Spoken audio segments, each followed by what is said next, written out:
tell you what, we're getting about it. How you doing, everyone? Welcome back to Braw Cast. I'm Billy Kirkwood. Relax.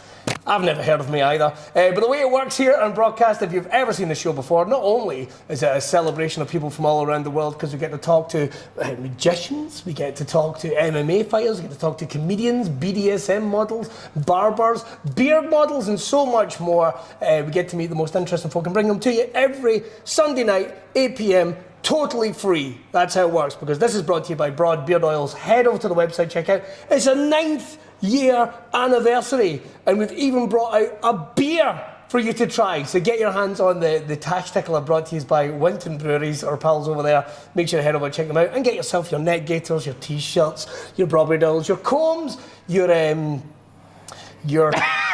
shoehorns, your Braw Beard shoehorns. I'm sure they're coming soon. They don't sell those, I know this for a fact.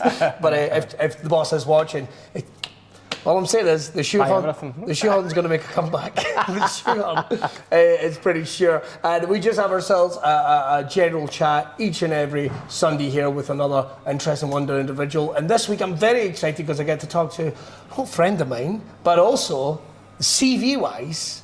I mean, like, you've been, how many times have you been, like, run us through your actual CV in terms of awards you've won and what have you? Because I always get it wrong. Okay, so...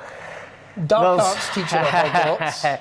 So there are many different magic clubs in Scotland. I think there's about 9 different magic clubs, ranging from ones with 4 people up to the biggest one, which is the Scottish Conjurers Association. Yeah. So I won the close-up contest in that 3 times in a row, being the first person to do that. Mad. And then so I won it 4 times. So I actually retired from it because the guy who was like my mentor there, he won it 4 times, and I thought I don't want to win it 5 times because then it'd be like I don't want to see myself as better than you because you're like the guy I look up to.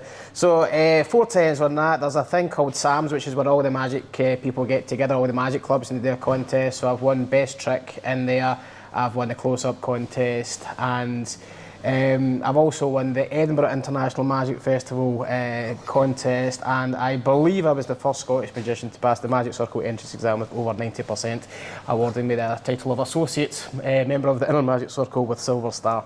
So Chris Dinwoodie, ladies and gentlemen. And we also won the show that we're actually at here at the moment, won Best Comedy Award, or Best Comedy Night. Oh, right, Best Comedy Night, Best Variety Night, I can't remember. Best people in the world. Best, absolute, every single person on lineup. We'd never won Best Variety Night, which is all, we've actually been in every category. Like this venue's been up for like Best Venue 4 times, never won. Best Variety, we've been in like 3 times, never won, but we won Best Comedy Nights. Yeah, I think that's hilarious that the venue kept being up for awards, but not the one comedy show that was in it ever got nominated. And then it happened in Booth, out the park. What I used to find was funny was that the other night it was like This Is Well Cabaret, and I couldn't go on their cabaret nights, but I was on the comedy night, so it was like I was the only actor who was on it. I used to go hi, see your cabaret night, can I go on that doing magic? No, then it was like, the comedy night, you're quite funny, you can come and do the comedy. It was called Comedy Only, and I was the magic actor. Do you know the worst thing was, at one point I could only get the cabaret nights and not the comedy nights. I just couldn't get the other. Can I get a go on the Thursday night? Oh, well, you know, the Thursdays. You're very good at the weekend. You're very good at the weekend. Chris Dinwoodie, otherwise known as Woody the Magician, as well as that, the kingpin of entertainment here at the Admiral Bar in Glasgow, where we've T-minus, we're having a show in about 3 hours. So less than that, 2.5, sorry. I saw your eyes light up there going, you know these are scheduled. You know these are scheduled, don't fuck with the schedule.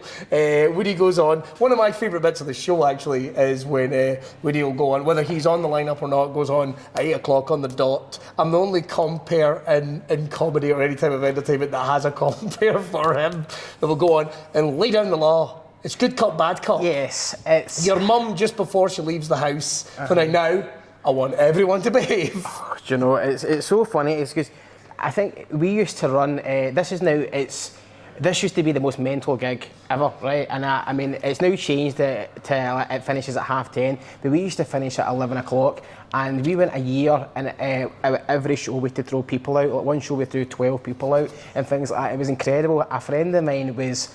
I wasn't going to be at the show, and I was explaining to him how to run the show, and I could tell he just lost all interest. And I said to him, it's like, Paul, you seem as if you're no interest. He said, listen, my job, I'm a fireman. My job is to get people in and out of burning buildings. I'm pretty sure I can get 5 or 6 acts on and off the stage in a couple of hours' time. And I went, okay, I'll leave it to you. So I phoned him up after after the event, and I goes, how did it go? And he said to me, I was a DJ for 20 years. I was a rugby player for 20 years. I've been at every rugby club night out, right? And I'm a fireman. He said, I have never been in a room with as many drunk people in my life. He said, I walked on and said, it was like this guy like fell off his chair. Right? We got a mind reader was on, and the guy came up and he couldn't remember his own name. He'd actually written something down and put it in his pocket, and the magician was like, hey, at him, so you've written something down? He's like, no, I've not. And he opened up and he was like, how did you get that in my pocket with my handwriting, right? That is literally how drunk... So he's thought there was another trick that's happening. That is good. He was going, how that? So basically, I was on this sales course years ago, and this thing called the upfront contract, and basically you say to people, like, right, you cannot talk during the show, because we used to tell people, go up to them, go, excuse me, you're chatting, and they'd go, uh-huh. You go, oh, I wasn't really prepared for that. Like, no, you're talking throughout the whole show. And they go, yes. And they go, you're not allowed to. Why? And you have this conversation. So now we're going at the start and basically lay down the rule, because then when I go over to them and say, do you remember that thing I was saying at the very start? Oh, well, it works a treat. That's it. It works an absolute treat. Remember, especially when it's, because you're so hands-on here as well, that you can walk up and go, remember this face? Remember the words that came out there? Oh my God, like, I've worked with venue managers and show managers and other performers all around there. You are hands down the most direct. It says, listen, could you shut your fucking face? That'd be great. Thank you very much. Maybe you never said that. But oh no, I have. The tone has been. But I remember once I was throwing somebody out, and she said to me, "Can I just say one thing?" And I said, "No, because you've said many things. That's why you're getting fucking thrown out." So that clock. So yes, it's like reverse heckling. No, it's just a thing. I like to go on the stage and tell people, and it's very true. I'm on the verge of having a mental breakdown, and if you just sit and talk to your pals during the show, it's going to push me over the edge. So I just feel as if it's that way. You've got 100 people in here tonight, and 94 of them will be brilliant, but the other 6 will, had to do the maths, the other 6 will just totally ruin it for them by sitting chatting away. I think people appreciate it. I think they actually appreciate it, because it's the kind of difference. We'll get back to entertainment about it in a wee while, because as well as that, I also want to talk about some of your... I think every performer thinks they have like bad gig stories or stories. Like, you are hands down the king of those. And I don't mean the like bad gig stories, but you're always like, you're always very much like, well, let's get about it, and this is how the gig. So the building was on fire, and. I wonder if I've had that yet. No, you haven't had that. I don't think you've had that. But we'll get to about you as a performer first of all. We'll have to get to to magic. How exactly does magic come into your life? I mean, I've spoken to comedians and musicians and loads of different places. But how does magic be the sort of vein for you? So, magic. If you speak to virtually every magician in the world, they'll have the same story apart from Paul me. Daniels' magic kit. I never got one. What? I have never had a magic set as a gift in my life. I've never had a magic. Your mum's like the loveliest woman in the world. She didn't get you one. Yeah, everybody either says they started off with the Paul Daniels magic set, or they met a magician. I never met a magician until I was one. Right? It was incredible. So I'd never met one. I'd never seen one perform. That's very live. unique. So yeah, and as well as that, but the main thing that they all have in common is that the main thing is they'll say, well, I didn't like football, and I was so-and-so, I was a bit quiet, and I wanted to do this. I love playing football, and I love watching football. Yeah. And so I'm like I've got video of you playing football. I don't even know if you're aware of that. I've got video. Please tell me it's from not the second Clither Trust. one. The Clither Trust. Yes, that's the first one. I was a combination of being unfit, having no sleep, and hungover. It was a bad combination. I think we a few years ago we did a big show for the Clither Trust, and the day before, maybe in the afternoon, can't remember, there was a football game. Yeah, it was the same day. I have to say, I think I could actually edit it together, and you guys all looking like footballers, because you shout like footballers, you warm up like footballers, but the game itself.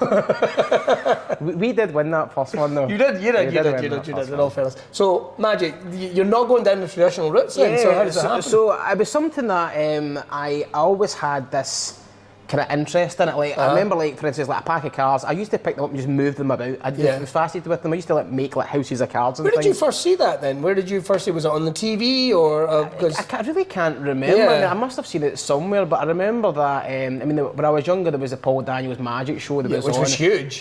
So I remember like watching that. But I learned my first card trick when I was 4. My cousin taught me a card who was called Paul, right? No relation to Paul Daniels, but he taught me a trick. And it was this thing where I knew a trick, and I was that was all good. And then when I was about 4, and then when I was about 8, I had this the other variation of I'll show you mine if you show me yours type thing, where this guy had a card trick, I had a card trick, then I had 2 card tricks, and then that kind of went on where, because most people show you a trick and then eventually they tell me, and then they just tell them. And then what happened was I was down at my family down in Lockerbie at Christmas time. There was a pack of cards there, and it was like, oh, Chris does card tricks, and I was like, I know now 6 card tricks. So I performed these 6 card tricks, and it was like, wow, that's amazing. And the next year I went down, it was like, oh, pack of cards, and I performed the same 6 card tricks, and then the next year I went down. This happened at 4 years in a row, and then the 5th year I thought I need to pick up a magic book here, because I would do the show and then I would explain them how it was all done, and then I would come back the next year and do it again. And then it was like, but you already know how all this works.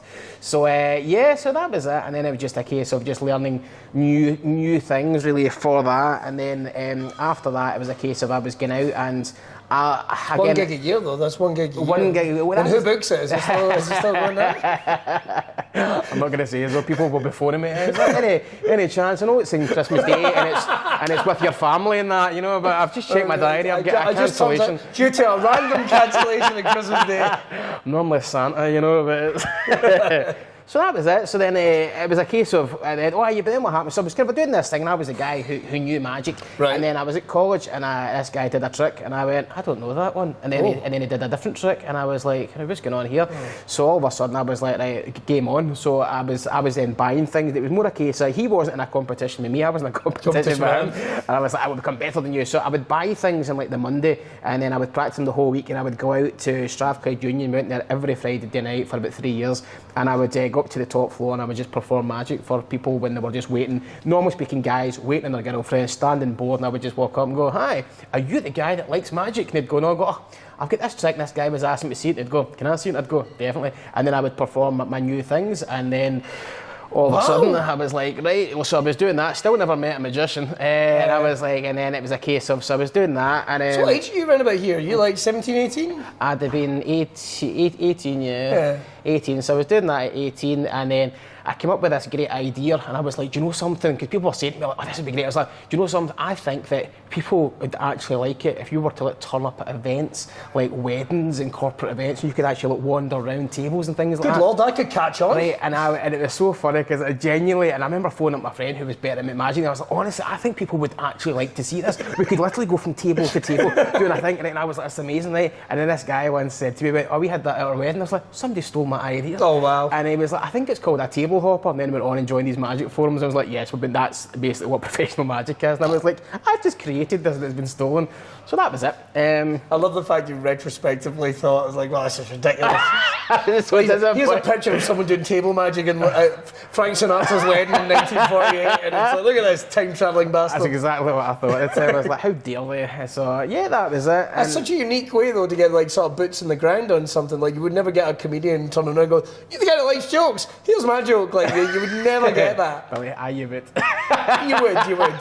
If ever, listen, let's put it this way. If you have a comedian at your work, trust me, he is trying out his material on you. Don't let him fool you. We once did a gig in Hamilton, and don't boast. No, I know. Brag. Well, I don't want to say how many people were in the venue, right? But there were 6, and we were in 3 groups of 2, and we had a portable PA system, and genuinely 2 guys standing at the bar, we would wheel a PA up to them, right, with a microphone, right? They're like sitting there going, hi. So anyway, how's work? Somebody would go, hello there. Would you like to hear 3 comedians, one after the other, right? And they were actually handing the microphone to each other, and I think I was on last, and I was like, I think I'll be okay without it, considering there is as close as these 2 guys are just sitting going, it wasn't even filmed. It was literally just a case of, this is what we're doing. Hi, how are you? And then people were just like, go away. I don't know why that never kept going. Do you think that's why, like, when it's come to you are just almost fearless in terms of like going into the comedy world as well? I hate using the comedy world because it's all performance and it's all interconnected in its own way. I know there's meant to be the myth that comedians don't like magicians and magicians don't like comedians, but we're all swimming in the same pool. It's illusionists we don't like. No, it's mind readers. No, it's children's entertainers. It's children's entertainers. They're all good. Anyone but children's entertainers, which is bad considering. Is it? Gary's a very good children's entertainer. So tonight. So we're now starting to think like, I mean, obviously you've got other things going on in the real world, but this performance world's beginning to open up to you a wee bit as a real legitimate interest, because you're keeping this going in your teen years, which means you're probably going to keep this going into your 20s. Yeah. What happens next? So what happened was I woke up one day with a terrible hangover, but it was a different hangover because whilst drunk I had a phone call and somebody had said, "Hi, I hear you do magic." And I said, "Listen, I'll be honest with you, I might be the greatest magician in the world of all time." And basically I sold myself as the great one. You know, David Blaine, he's probably heard of me, you know. And we woke up the next day and realised I've confirmed a gig, and I absolutely bricked it. I was just like, what am I going to do? So then found the Magic Club, the SCA, went along there and was like, right, I'm going to... And they'd heard of you? No, funnily enough, no. Actually, do you know the very first time I went, I actually got there and I walked into the meeting and I got to the front door, I just turned around, they got in the car and just drove all the way back. I was I was not prepared for it, because in my mind I was the best. I was like, because I hadn't seen anybody else. So then I went into there and basically said to them, "Listen, I'm going to do this thing," and then they got prepared for the gig, and I was all nervous, and then the gig got cancelled. Nice. And yes, and it was a year later that I get a booking for the same gig. The same guy phoned me up and said, "I'm really sorry we had to cancel you last year.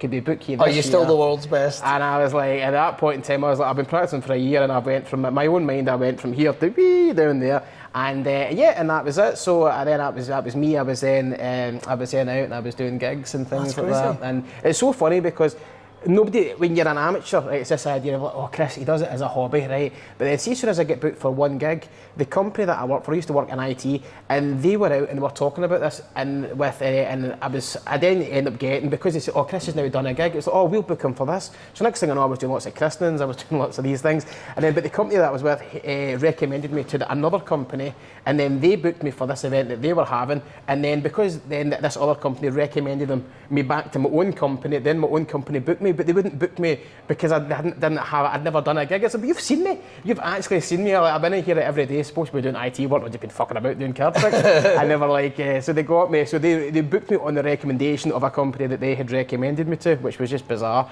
And then so after that, I'll just kind of go on and give you the brain dump. So after that, I was doing gigs, but I was at the Magic Club and I was practicing things, and I knew the magicians were looking, going, he's not good enough, because they were judging me on the things that I was doing at the club, which were my practice things for taking out into the real world. And so they were looking, going, this guy's doing gigs, and not many magicians, only something like only 10% of magicians perform for the public, and they only perform at Magic Clubs. So because I was out performing for people, it was like, he's not of that level, you know. And so I went in for I actually started as quite a serious mind reader as well. And I was a terrible serious mind reader. See, when you've got a ball head, right, and you go, think of somebody dead.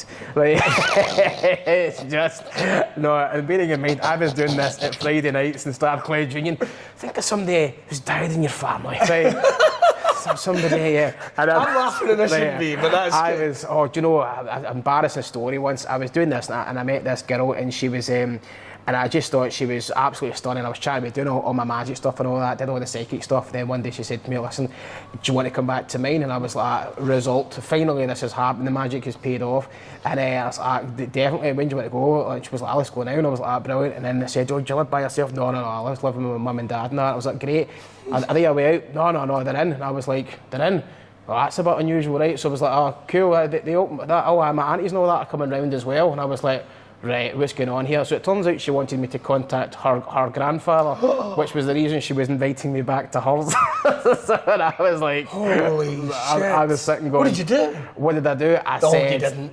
Of course I didn't. I'm a man of morals, and I was. The time as well was I'm also a bit thick, right? Which she said to me, "Oh, we want to contact Gran," but I thought she knows I do IT, so I was like, does she want me to set up Skype? Does he live in Australia? And I was genuinely, and I'm going like, she's like, "No, he's been dead." She goes, "But remember when you did that psychic reading thing?" And I was like, "Aye." So after that, I thought it's probably time to bin this, because it's not where I want to be. I'm doing it for been able to pick up and things. I was doing it for myself, but I thought it's a responsibility that I don't think I should really be kind of entertaining with. So back to the Magic Club. So yeah, so I was in there and I was doing that, and then I thought, and I came to this contest, and I thought, I'm going to do this contest, and I'm going to show them some of the stuff I do when I'm out doing Magic professionally. Okay. Did the contest, in there with these professionals, and I came third, and I was amazed at this, because I was like, pure, like, how can I, who's up against all these top professionals, come third? And everybody after it was saying to me, you know, you should have won, you were robbed and things like that. Looking back on it, I was, right, but they were saying this to me, and then I made it my mind up at that point in time. I said, if I ever win this contest, I'll quit my job and I'll give it a go for 6 months. And then I won it the next year, and the next year, and the next year, and then I came second the year after that, and then I won it the next year. So it was, so yeah, that was it. It was, and then quit my job, and holy crap, quit my job. I had one gig in the diary, and I always remember when I sat down with my boss. I was meant to be doing these exams at the time, and he said to me, and I told him that he said to me, sit in that exam. I said, I'll tell you in a minute. And I said, actually, I'm going to quit my job and do this magic thing full time. It's what I want to do. My passion's here, and it's not there. And I remember he said to me, without a word of a lie, he goes, do you think you'll get enough gigs? And my phone rang, and I answered the phone, and I went, hello, and it was a gig offering, and I was like, and I went, that's me, I've now got 2 gigs. And then he was like, and anyway, I said, so do you think you'll get enough gigs? And the phone rang again. He was like, I'm going to keep asking you. It was actually for my flyers that time. But I was like, but yeah, so that was it. It was awesome, and decided to give it a go. I have to ask about the Magic Circle. And because I think in the populace, like, people hear Penn and Teller talk about the Magic Circle quite a lot. They're probably one of the most vocal sort of magicians to talk about that you would see on sort of mainstream TV and what have you. And I think to a generation of people, the Magic Circle is all cloaks and smoke and all that. And by no means am I asking you to give anything away.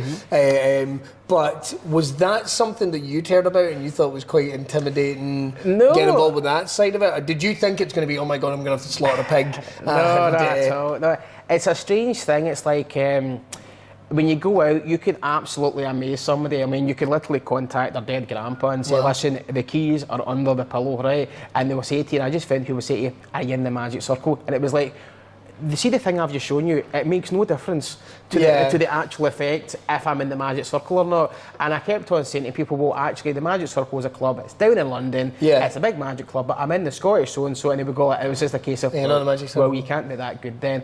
And it was just a year where I thought to myself, right, I'm going to apply for this. And so to get into the Magic Circle, what you have to do is you have to get 2 members of the Magic Circle to put you forward for it. And you normally speaking go down to London, which I wanted to do. There's a general thing of people say to me, you didn't go down to London. It's like I asked and begged to go down to London and go down, and they said to me, no, we've got a member who is an examiner who's going to be at this event that you're at, this other magic conference thing. So you have to normally do it. It's either a 6 or an 8 minute presentation, and then after you have a kind of a so it's almost like an audition. So you have to do this thing, and you have to do this, but by the time you've been put forward, you're generally speaking, you're going to have to be of a certain level. So I was put forward anyway, and I managed to phone up a couple of members that I knew who were very high up, right, and said, listen, put me forward, will you? Right? So they did that anyway, so I went forward, so I performed in 3 different things. I performed in the stand-up contest, the close-up contest, and the showcase as well. So normally you have to do 6 minutes, and I did 30 minutes, so therefore I was auditioning over 30 minutes. So after that, it was a case of, and plus I was driving there and doing gigs and back and all sorts of things as well. So after it, you're normally speaking, you kind of hear back from them, and I was sitting going, and it was that way where I knew I'd done pretty well, but I was like, and I knew what the marking scheme was as well, so I was like, I tick the magical content, I tick the entertainment value, I tick this, I've done all these things, I've worn a suit and a shirt and a tie, these all things all add up. So I knew what the marking scheme was, and I'd basically focused my efforts on that. And so you're supposed to hear back. I'm sitting there Monday, Tuesday, Wednesday, I'm going to hear anything back. Then the next week, they phoned me up, and it was like, hi, it's so-and-so here from the Magic Circle, and I was like, oh, great news. And he said, and then I was when I said to me, he goes, are you happy? Because, well, why are you in a good mood? I said, well, because you're phoning me up to tell me I'm in the Magic Circle. And he went, who told you that? And I went, oh no, I've kind of jumped the gun here a wee bit, and I was like, I thought, if I don't pass it, I don't know what else I could do to pass it, because I was like a 9 out of 10 that day, so I was going, right, and they said, no, you're not in the Magic Circle, and I went, right, and I genuinely was thinking, going, I must have to tick a box or fill in, I'll send them the check or something like that, and they said, no, to get in the Magic Circle, you need to get above 40% to 90% to get in, and I was thinking, how did I not get 40%? They went, but you get above 90, and I was like, I didn't even know this was a thing, and they went, so you're actually an associate member of the Inner Magic Circle. What? And I was like, yes, and that made me very unpopular. Oh, really? Oh, yeah. Because you're a young scallywag coming on Well, and... I think the thing is that when they tell you about it, they say it's very, very rare for it to happen. About one person a year gets it. That's amazing. So when I got it, it was then a case of, and again, it was people from the Magic Club that kind of are thinking, they hadn't really seen me doing my thing. Right. And it was a case of they were judging me on me trying things out, not my professional act. But you'd also went and taken the initiative to do stuff, and these people, as we know, in the comedy and cabaret world, they will go, oh, you know, why don't I get this? Oh, yeah. But you haven't tried.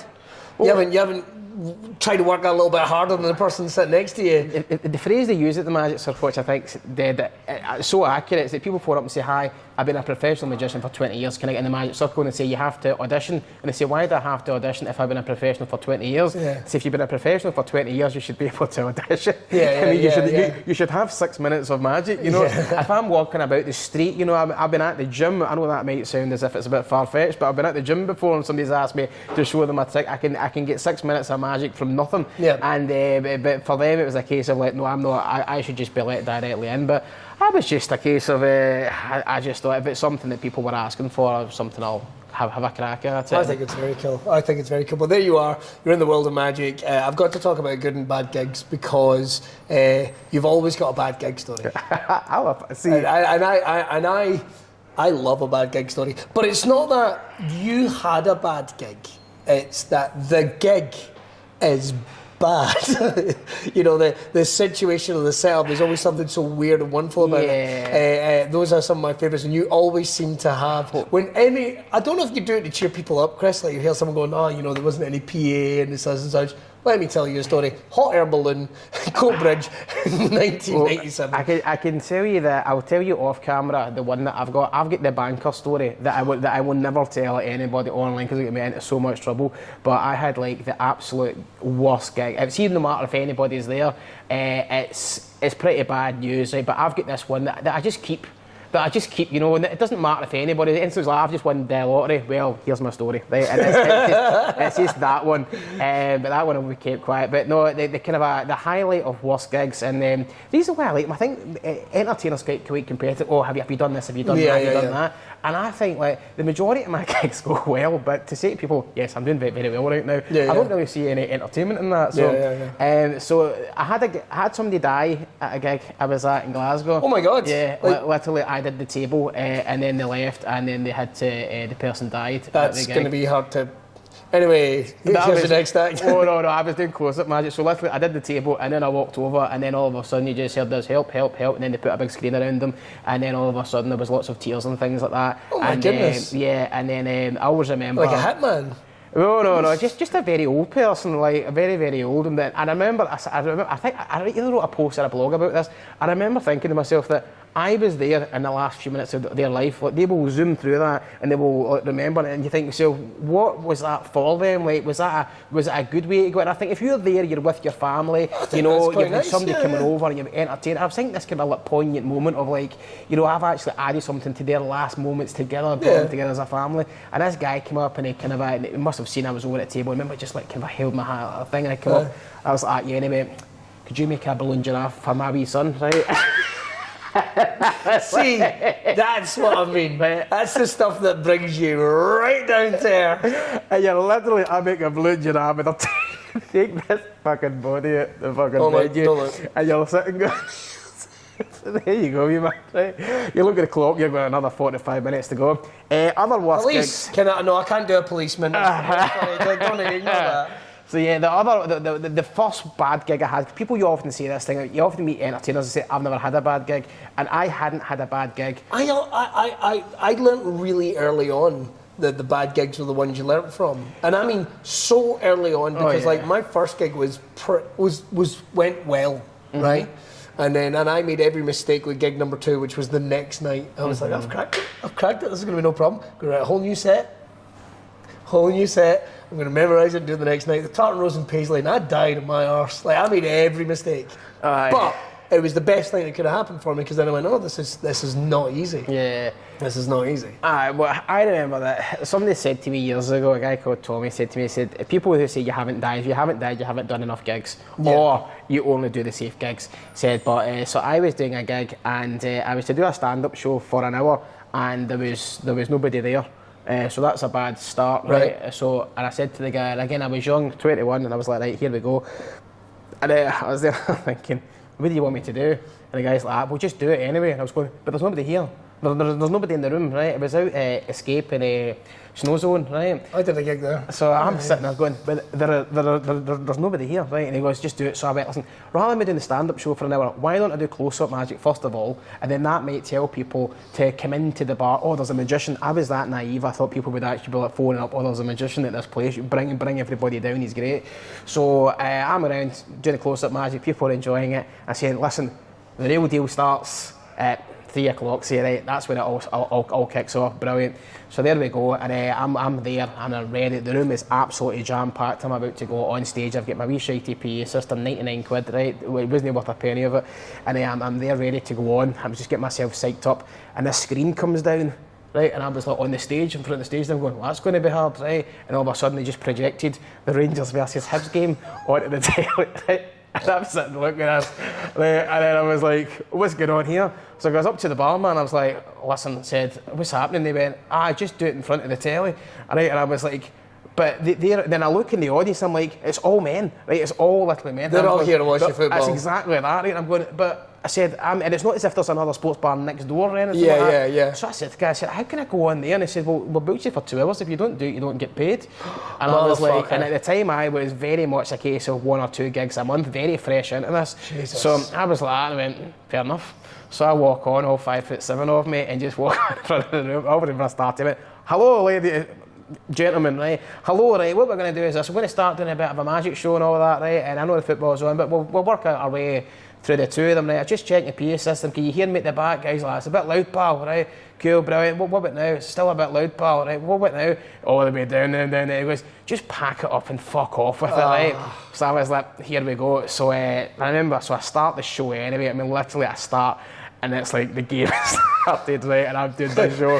And I'm literally like saying, if you walk up going, pick a card, and they're going, no.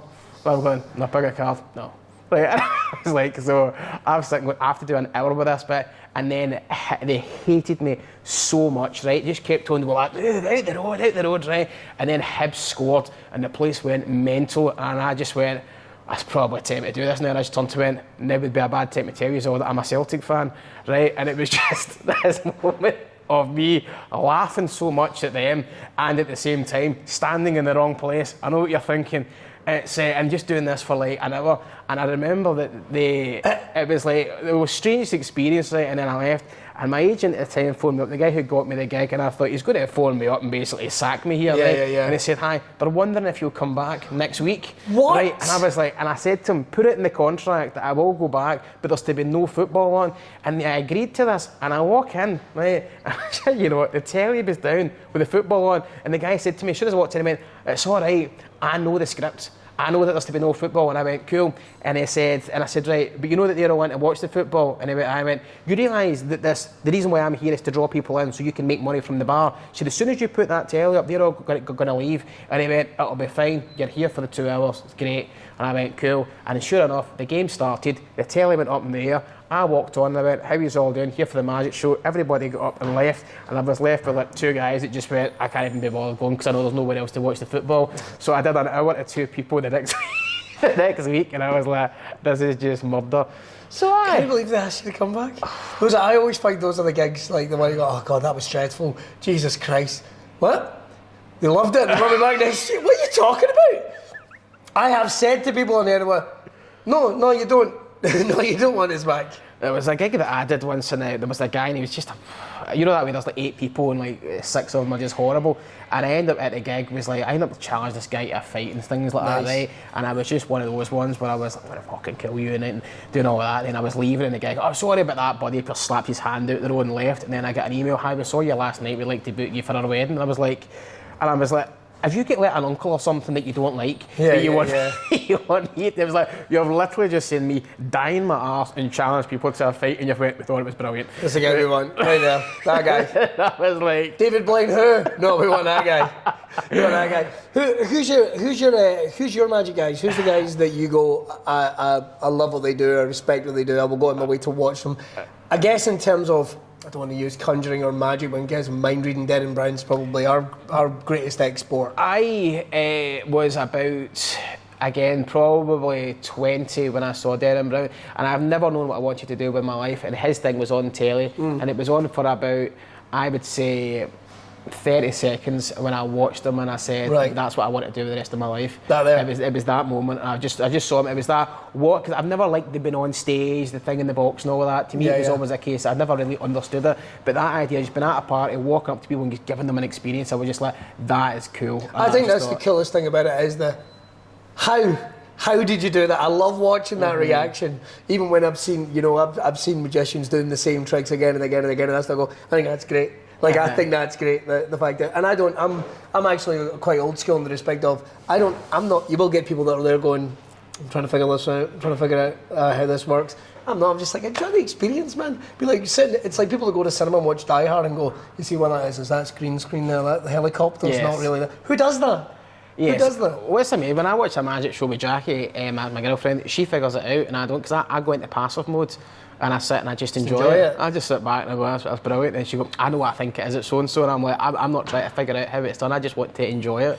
And that's it. So my favourite magician, nobody will ever heard of, there's I'm going to say Canadian, and I hope I'm not getting that wrong, but he's a guy called Sean Farquhar. And he is not only like, he's an amazing magician, but an incredible human being as well. He's the one, he did this thing with Penn and Teller, and he did this thing, and you just see when he says Ted, he's going through the thing, and you see Penn kind of going, that would be impressive, and then he went, and if the deck was still sealed, and you see Penn's face going, like, I know that's impossible. And you see Sean going, I've done it. And there's just this connection between the two of them, like, see if you've done that. Like, he goes, motherfucker. Yeah, and it's just this moment when he goes, right, and it's just that, it's like, I want it to work, but I don't want it to work at the same time. So when I saw him, this guy showed, there's another guy, Greg Wilson, who performed the greatest, I think is the greatest trick of all time, and it's just a thing with a coin he does. And I remember he was doing a lecture at the SCA, the Has Magic this gentleman been on Phil's? Sean Farquhar has. I don't know if Greg Wilson has. I know the name Greg Wilson. I don't know what. Maybe I've just gone down a little wormhole somewhere. There's a Greg Wilson in comedy as well. It's definitely not that guy. Definitely not that guy. The reason the coin trick. He's no longer with us, is he? No, he's here. I don't know, it's interesting. That name rings a bell. Yeah, but I remember, so Greg Wilson's an American magician, again, a fantastic, world champion, and I said to him that his magic with this misdirection, I just said to him, it's like the most beautiful thing, and I poured my heart out to him, and I just remember that he stayed in silence, and he just looked at me, and he just said, I looked at the camera, I just went, man, I wish I understood your accent. And I was like, because what you're saying sounds as if it's really powerful, but I don't understand a word of it. And I was just like, that way, you went from like 100 down to a 99.5. But so that was him. And then there's the French guy called David Stone, who's just, again, just freakishly good. Yeah. These guys, they do things that fool other magicians, and then they do it again, and you go, wait a minute here, right? I'm not supposed to be fooled by that the first time, but then it's like the second time. Most magicians, I don't know if you've asked, I used to make the bottle of wine appear. He does that better than anybody, but then gets the bottle of wine off the stage and then makes it appear again, and then you go, wait a minute, there's a bottle of wine there, and then all of a sudden it's like, yeah, I've done that twice. You go, and then you're sitting staring at it going, he will not do that again, he will not do that again. Then he does something, all of a sudden he goes, so just take this card out my shoe. Oh wait, there's the bottle of wine. Then you look at the table and you're like, it's the same bottle of wine. You're like, how does he feel? And the weird thing is this, I do the trick and he still fools me. Oh wow. And it's like, I have learned your trick from you, and I still get fooled by But there's so much more to it, the presentation and bringing, it's like the old adage, there's only 3 types of song, there's only 3 jokes, there's only 3 magic, but it's all everything that people put together and present in these unique ways. That's the reason, talking of tricks. I once did do a magic show without doing any tricks in it. Well, before we actually crack the deck there, I've got to ask about how the crossover with, because you're very much integrated into the comedy scene now. Mm-hmm. How did that come about for you? I mean, obviously, I've seen you on stage many times, you work together loads, you've always got a great rapport with the audience, you'll have them in hysterics, which, I'm not saying this to be unkind, but plenty of magicians don't. Yes. Right, and that's fine. How did that come about?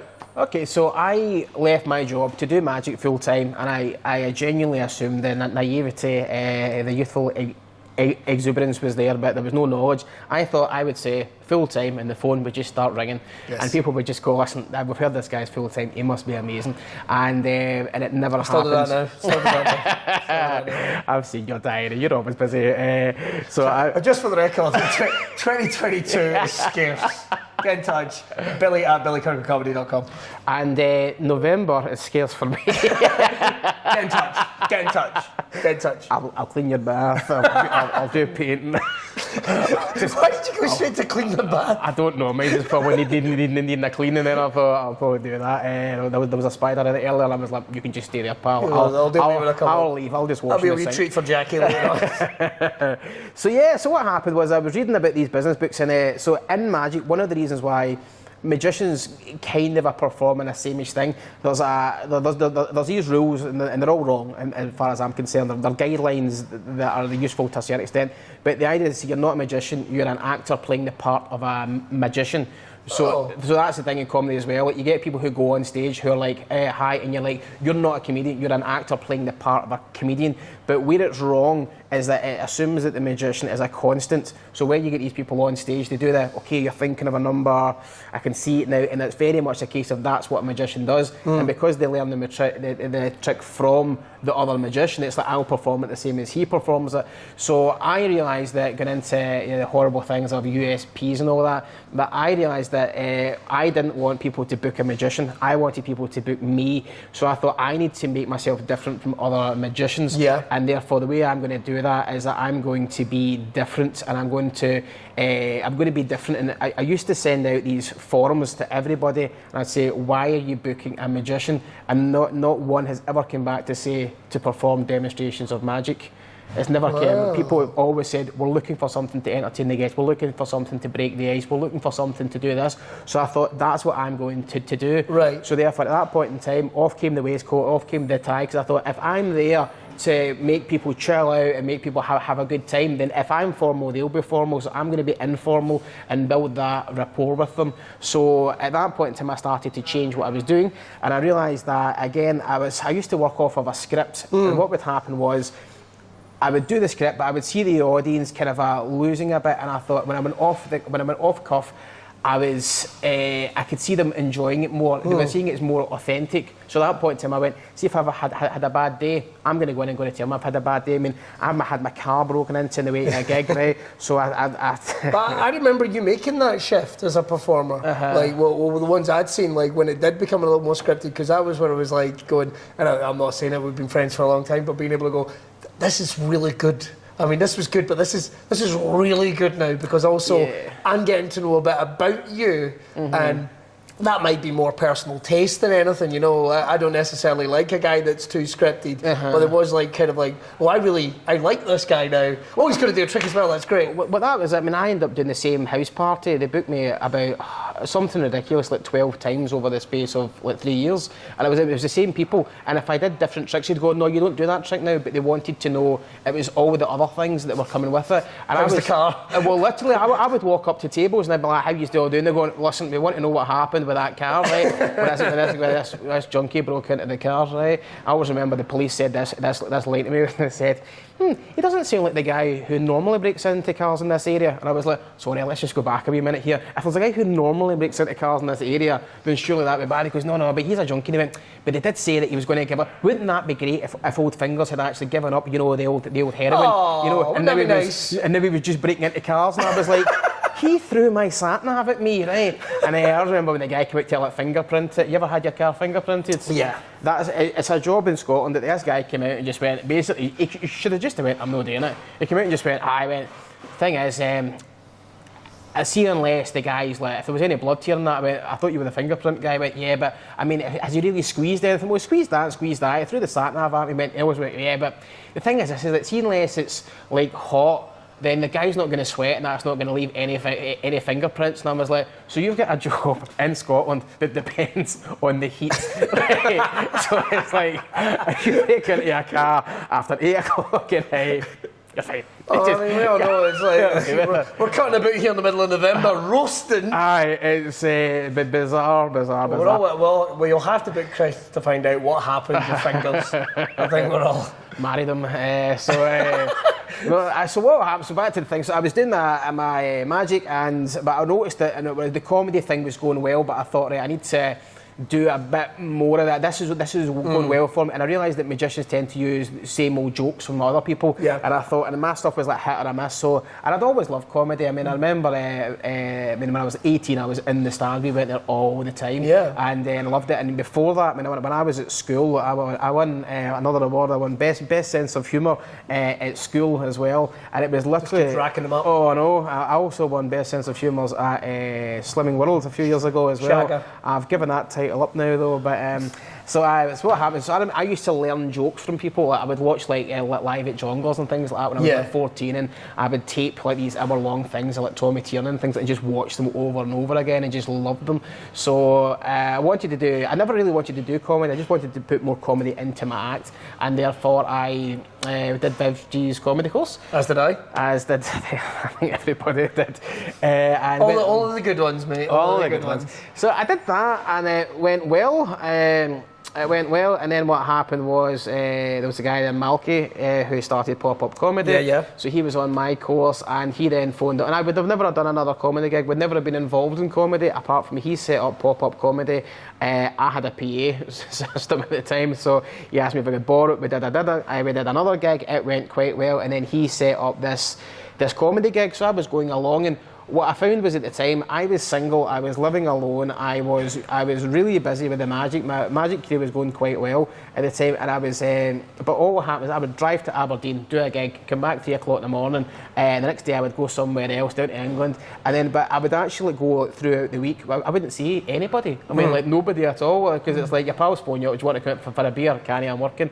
And I was just at this, it wasn't really like loneliness, but I found that comedy, believe it or not, had a bit of a community, at that point in time, with all the Opus boys, there was this thing, it was starting up, and so I just liked that element of it, and I was like, so that's how I kind of get involved in comedy. And then from Malky, the way that he built up this night was like, free comedy on a Tuesday night and a Wednesday night and a Thursday night and a Sunday, and the way that he did it, I kind of thought, right, I'll start doing this sort of thing as well. So that was really it. So yeah, that's how I get involved in the old comedy. There you go. Right.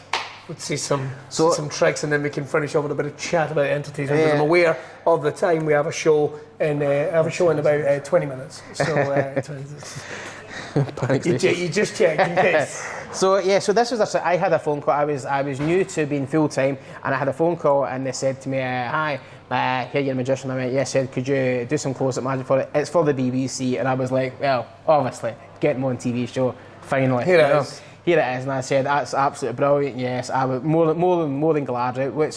Let's talk numbers, right? How many series is this? And they were like, "No, it's not the telly, it's the radio." And I was like, "What?" Oh, okay, right. So I was like, right. So he said, "You do close-up magic, don't you?" I went, I do. That's brilliant. So could you do a close-up magic trick for us? I said I could. Brilliant. I said, then it's to be a close-up magic trick. You have to do that is to be done close-up, but also that everybody in the audience of about 300 can see as well. And I was like, right, cool, right, I'm going, I need the money, right? So I was like, yep, I can do that. And then they said to me, and you need to teach that trick over the radio. And I was like, how long's the time slot? 3 minutes. Right? What? So I was like, so I have to teach a trick over, I have to perform it close up, and then I have to, the whole audience has got to see it, and then I have to explain it within 3 minutes, and everybody over the radio has to understand this. And I went, no problems at all. What's the fee? What's the fee again? It was double digits. So it was. I love the idea of that though, magic on the radio, because you could have went whole hog. Oh my God, he's just made a tiger appear out of his pocket. Exactly. So I came up with this. Well, I didn't come up with this. This is what I performed. Okay. So Billy, I'm assuming we're in the camera here. So yes, take a card from me, please. Any card? I will take this one. Okay, and show that to the camera. I won't look. I'm not looking at the cards or anything like that. There we go. And stick it back in any way you like. Perfectos, okay. Now, 50-50 chance here. I'm going to say that was a red card, wasn't it? It was a red card. Now, I'm going to say that, I don't know if it's a diamond or a heart or a spade or a club yet, but I'm going to say that your card, looking through here, was probably this one, okay? Let's see Billy's face. I think it was that one. Was it Ace of Diamonds? What's that one? Ace of Diamonds, okay. So let's do another one here and take a card from me, please. Any card at all. This one, come here, you bastard. Oh, right, this one might be a wee bit difficult for me. So I will look away again. Okay, and again, put that back in there for me anyway you like, and boom, okay, and I'm going to say that's another red card, Billy. It was another red card. It was another red card, okay, so I'm going to say probably a heart this time. I'm going to say the 4 of hearts, is that correct? It was a 4 of hearts. One more time before we get ourselves started. Right, Billy, take a card, any card at all. And show this to the audience, not the audience, the camera. And stick it back in anyway you like, and boom, okay, so you went red, which means this time it must be a black card, okay? It must be a black card. I'm going to say a spade, okay? Was I right? No, I was wrong. It was a 7 of clubs, okay? Fuck. So, normally speaking, when I do this, if I'm ever out and I get asked to teach a trick, what I do is I get somebody to stand behind me. So, what we're going to do is, Billy, pick a red card for me. A red card? Yeah. How do I know if they're red? All right, okay. All right, did. Do you need it? Just put it back in there. Okay. Billy, pick a black card for me. You look confused here. Very confused. Sure. Also thick. Okay, so what we do is this, okay, there's a bit of jiggery pokery here, bearing in mind this was to be taught over the radio. What you do is you start with all the red cards on the top, and then when you get to about halfway down, it's going to be all the black cards, okay? Ooh, we're getting a wee bit thing with there. So what happens... Come back. Come back. Oh, that focus. What have I done? See that? Magic again. In the back of my hand. So essentially you have red cards and black cards. So when I ask you to take a card, you take one from the red card pile, and then you ask me to put it back in, and I just make you put it back in the black card pile, and then literally all I do is look through the cards, and then I just see that you have a card there, and it's the red card in amongst all the black ones, and therefore I know that's your card. And that is a trick that I taught on the radio to a good few 100,000 people. Well done. Well, I was confused as balls. It's fun. But then again, it's also because I've got ADHD, and you would pick a red card, and literally all the cards are red, and I was like, what? Well, I I've do. been colourblind, and that was just me finding out. I do this thing, right, and it probably won't work. Okay, Billy, take any card at all. Ace of Spades is a dancer. Okay. Ah, right, I missed it, right. Okay, I'll try that one again. Okay, what we'll do is... I might be so stupid I'm fucking this up. No, take a card, any card at all. Right, that one, that's Ace of Spades this time. Is that Ace of Spades. Right, so I like to do that to people, but what I'll do is like several times over, I'll just say, right, Billy, say stop anytime you like. Stop. Are you happy there? Yes. Okay, what we'll do is take this card out, don't let me see it, right, boom, show everybody Ace of Spades. Right, so you do this kind of a thing over and over again, but I do genuinely love just saying to people, just take a card, any card at all, Ace of Spades is good, and they take it out, and then there's just this moment of like, what actually happened there? Well, I don't know. We'll finish off with chat with entertainment, which is almost a kiss in the cheek to cabaret of years gone by. Why did you put entertainment together? Entertainment started as a one-off show. It was my cousin was running a night up in the Flying Duck, and it was a night. And what happened was it was a band night, and people were coming in. And there was nobody in the club, and therefore they were going, oh, let's just go. So then they were leaving. So he had lots of people coming in who would come in and then just leave. So he said, and I said, well, if you put on a night before this and just let people just kick about, then what would happen is people would come in and see there's other people there, and then they would stay. And then when the comedy crowd leave, then the band people will still be there, and then there'll be a band on, and therefore they'll actually stay. So that was the idea, that he was sitting going, okay, I need an idea for this. So I was doing close-up magic at the time, and I was like, I'll put on a comedy night and the people will kick about. So that was the idea, and then a bit of market research, bit of a thing, do you want comedy or a variety? And people were saying if I wanted to see comedy, I'd go to the Stand or Jonglers at the time. So I was like, right, let's try something different then, let's do variety. And I just put down everything that I could think of, you know. I was like sitting there, jugglers, pole dancers, flamethrowers, you know, you name it. Right? I'd never heard of the phrase a beard model earlier, right? I didn't know that was a thing, right? Obviously, it makes perfect sense. But yeah, and I just put down a list of as many things I could think of, and the three that were my highest tick by far were comedy, magic and burlesque, which is why I run a comedy, magic, burlesque show. It's kind of like people go, how did you come up with a great idea? It's literally like, tell me the answers. You say people, tell me the answers of what I should do, and that is exactly the same as my magic form. You know, we want somebody to break the ice and make it informal. Cool, that's what I do, and then if that seems to work. So that was it. So we started with the idea was being that I wanted to run a show for newer acts to come through, and that was what the idea was. And I was comparing it myself, I was running it myself, I was doing a great job, having a nervous breakdown. I was not doing a great job. And what happened was, first of all, we heard that people didn't like the venue because it had like pillars and things like that in the road. So I was like, that's bad. So we moved venue, and then we moved, and then people said your comedians aren't funny. So it was like, right. So we got better comedians in, and then people said your burlesque isn't good enough. So we did that, and then we said you're doing all the magic yourself. So then we started doing that. So it was literally just a case of just surveying the hell out of people, going, what do you like and what would you like to see? And then just taking the recommendations, trying them on board, and seeing how they worked. And that's when I realised that I had this thing in my mind, nobody would ever spend money like, because I remember seeing people at the time, it was like £5 and £7 a ticket, and feeling guilty about that, because I was going, you can go to the pictures, next door and see like a blockbuster. Buy a DVD for that, what we doing? And I was like, and it's funny, and then I realised that the people actually, the thing they don't want to spend is their time. And if they say, I've got a one Saturday night off a month, and they're like, I'm spending that time, and then as well as that, if you think, they'll take a taxi into town, taking them back into your drinks, your kebab on the way home, so you're going, and the whole thing about it is that core, is that show that they go and actually see. So therefore at that point in time I was like, right, let's make this show. And again, just came up with the idea of, it's same with my magic, I didn't want people to book me, I wanted people to rebook me, because I don't want people to book a magician, I want them to book me. And with this I didn't want people to come to the show, I wanted them to come back to the show, and that's why we do things like go around, we get to know them, we give them chocolates, we chat away to them and have them on Facebook and things like that. We've got about 70% of the audience is normally speaking like regulars who come. We've got a guy who sits over there. He's a ghost. He's not there yet. There's a guy who's been coming for like 7 years and just basically pays for his tickets for a year. And he's been doing that for like 7 years. And the cool thing is as well is the reviews on TripAdvisor and all this type of thing. People really always sing the praises of this unique night, and you do every day.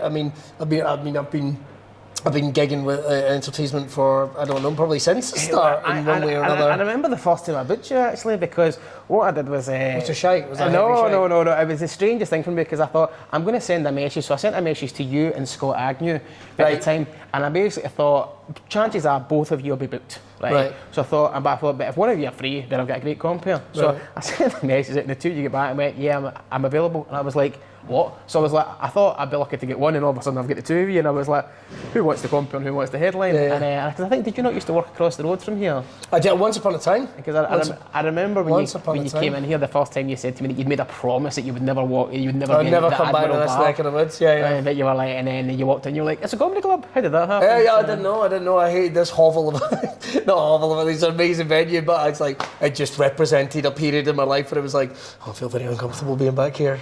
It was very weird. Like suddenly I'm going to get a supervisor going, are you actually going to do your job? Are you actually going to do your job? I have thought that myself many a time. I've seen you on stage. and I would totally agree. at this point. Chris, everyone has to come and check out Entertainment, but the one thing I would love for them to do is to get in touch with you and book you as an act. How do people go about doing that if they would want to? So my website is topclassmagic.co.uk. I do weddings, I do corporate events, I have done a funeral, and... What? I don't know if I should tell you that story. Probably, let's leave it. Leave it. I was just quickly, for the first 30 minutes of the phone call, I thought it was a wind-up, and told this woman, oh, I'll cut your mum in half and all that, and do all this, and 30 minutes into the conversation I went, sorry, I really need to ask you, is this a genuine, legitimate inquiry? She was like, yeah, and I was like, right, okay then. And then, so yeah, turned up, my opening line was, I'm here to put the fun into funerals. Hey, so it's a good opening line. It was like, it could go either way, but it's... There's only two ways to do that gig. You either go, I'm really, really sorry, or you go, shit, I fucking loved this. So that was it. And they only had me because they wanted to hire a line dancer, but she was away on a cruise ship at the time. Those weird and wonderful things about this job. Line dancing at a funeral, ladies and gentlemen. A funeral's loss is the world of magic. Funeral director's gain. You'd have cut the coffin in half. I'd have probably popped for that. That would have been she's I don't know, maybe that's a bit much. Any people get in touch though, they can do it via the website. Yeah, topclassmagic.co.uk. That's probably the best place. You can follow me on Facebook as well. I'll accept virtually all friend requests. So Chris Dinwoodie. Nobody can spell my surname though, which is why I go under the name Woody the Magician. So it's nice, easy. All right, well listen, that's all we've got time for on this episode of Braw Cast. Make sure to check out not only Entertainment, but check out the work of Chris as well. Woody the Magician, Top Class Magic, whatever other ways you want to go about doing it, you will find them online. And don't forget, we bring you this podcast free, so what you can do is you can head over and support it, get some stuff from BrawberryRoyals.com. Like I say, the beer is out now, so much other things as well, and you can subscribe to the YouTube channel, subscribe wherever you get your podcast to listen to the audio version online as well. That's right, don't worry, if anyone is listening to the magic trick again, they will get to hear the delights of it in purely audio form. And that's all we've got time for. See you next time on Braw Cast.